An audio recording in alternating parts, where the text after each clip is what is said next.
Welcome listeners near and far to the Pima County Democracy Podcast Series, and thank you for joining us. We are stronger together, and we are especially grateful to our subscribers and those who share our content, from the Walking the Walk series to the Legislative Review, from Democracy on the Front Lines to 2 Minutes of Truth. We are grateful to be able to spend some time with you. Let's get started with this episode of Walking the Walk. Meet your local representatives and public servants. Welcome, listeners. This is Eric Robbins, and we are joined today by Ward 6 Council Member Karin Uhlich. We are pleased to have her as our first guest on the Pima County Democracy Podcast. A little bit of background. Council Member Uhlich was appointed to fill the seat vacated by Steve Kozachek. Her term will run through December 2025. A little bit of her personal background. She's a graduate of Michigan State University. Go Spartans. She served as the executive director for the Food Bank Council of Michigan. She was the executive director for the Primavera Foundation. She served on the Tucson Mayor and Council Budget Advisory Committee. She served on the Tucson Mayor and Council Bond Oversight Committee, as well as the Blue Ribbon Charter Advisory Committee. She's also served as the executive director for the Southwest Center for Economic Integrity and on multiple boards, including the Brewster Center and the North American Alliance for Fair Employment. Councilmember Uhlich, thank you so much for joining us today. Thank you, Eric. It's great to be here. If it's okay, I'm going to start with a few personal questions just for those who haven't had the pleasure of meeting you. And so, as I mentioned earlier, would you say that you're more of a cat person, dog person, or other? You know, I've always been a cat person, but Eric, I got my first dog during COVID, a chocolate lab. And I am totally in love, of course, and I take long walks every morning thanks to my dog, Dusty. So I think I'm a dog person now. I love it. I love it. Thanks for sharing that. And when it comes to your personal dietary habits, this is not too personal. Are you more forks or knives? I think I'm more forks. I do eat meat. However, I'm lean more towards soft things like fish and veggies. Nice. And if you were going to describe for us, what is your way to recharge? When you have a life of service like yours and you're in front of the public so much, what is it you like to do when you're in your personal time? Definitely walking helps a lot. I find if I just try and sit still, I get restless. But if I kind of do walking meditation, if you will, that serves me best. So I walk and I play solitaire on my phone. Must confess, I'm in the same boat. And last personal question, if I may, if you were going to pick anybody from history to have as a dinner date, who would it be and what would you like to have as a topic of conversation?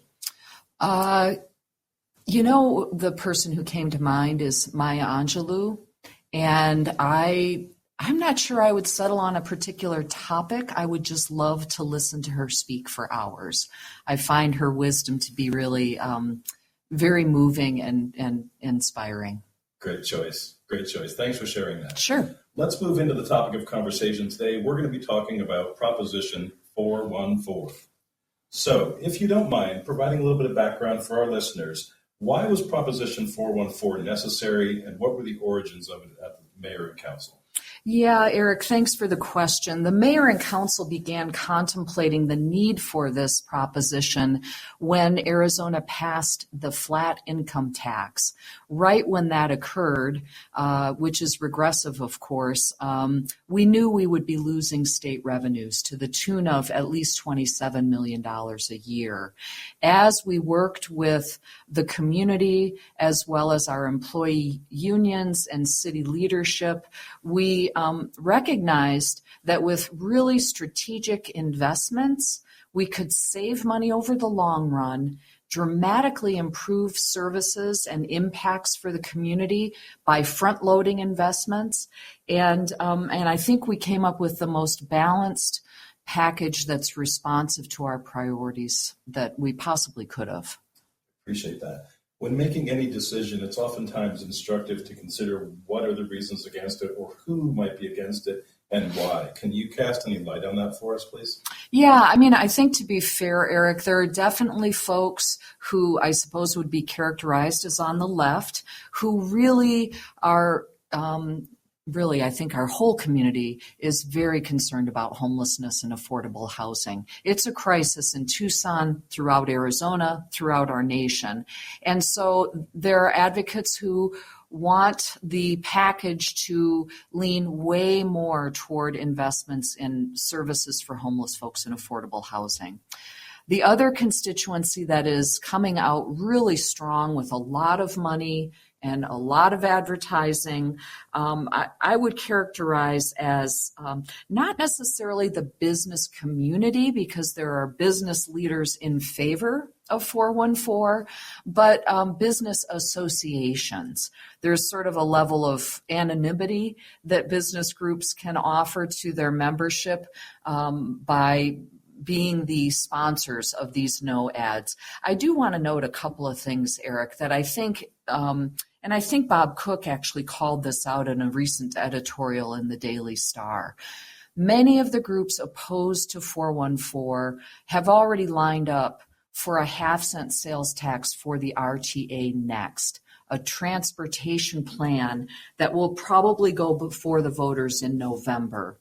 And so I think that much of the opposition is fueled by the concern that if Proposition 414 passes and the current regional transportation plan ends, quite frankly, that means our taxation is level, right? We've added a half cent, but the RTA half cent goes away.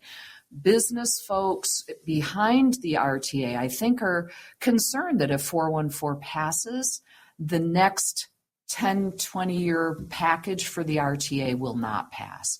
And the irony is the arguments being made really are, I think, most spot on for the regional transportation plan. Because there have been accountability concerns, transparency concerns. It is a sales tax. So many of the arguments being levied against 414, I think is going to backfire when the RTA next comes to the voters. Got it. Thank you so much. I appreciate that. And then, if I may, just to kind of wrap this up, in your words, what do you think is the best reason for voters to support Proposition 414 for a safe and vibrant Tucson?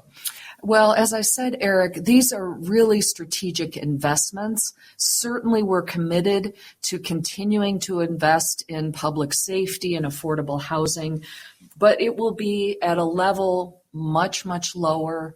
And we're losing ground now. We're losing ground from state revenues, and federal resources are obviously at risk. I think it's a time for us to take our future into our own hands, to allow for these resources to make these critical investments, and we will leap way ahead in our efficacy on addressing homelessness and public safety and the other items that are in the package. I appreciate that. Thank you so much for giving us your insight on that.